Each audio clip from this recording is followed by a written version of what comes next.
Xness'da qanday qilib yangi akkauntni bittadan limit plyuch o'qisa bo'ladi. Hammaga assalomu alaykum. Sizlar bilan Slayer Capital. Bugun qanday qilib yangi Xness akkauntni bittada unlimit plyuchga o'tkazishni ko'rib o'tamiz. Xo'p, buning uchun bizga kerak bo'ladigan mana unlimitga qo'yib oladigan bo'lsak, bizga aytayaptiki, mana sen birinchi 1200 da ishlaysan, keyin 10 ta pozitsiya ochib, ya'ni 5 slot, 10 ta pozitsiya 5 slot bo'lgandan keyin yoki 500 sent bo'lgandan keyin sen bemalol limitga o'ta olasan deyapti. Xo'p, bunga biz OK bosamiz va MetaTraderga o'tib olamiz. MetaTraderga o'tganimizdan keyin biz kerak bo'ladigan para bu mana JP 225 parasi bo'ladi.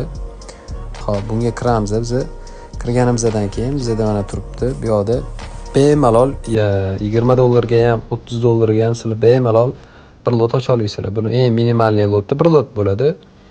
1-2000 plyuchda ham bunda bemalol sizlar ochib tashlasangiz bo'ladi. Bir lotda. Xo'p, buni biz bir lotdan 10 ta ochib olamiz. Birinchi 10 ta ochib olganimizdan keyin ozgina plyus yoki minusga kirishini kutib ham turamiz. Ozgina plyus yoki minusga kirganidan keyin biz xudo xolasa bemalol yopib borsak bo'ladi, yopib borsak bo'ladi buni.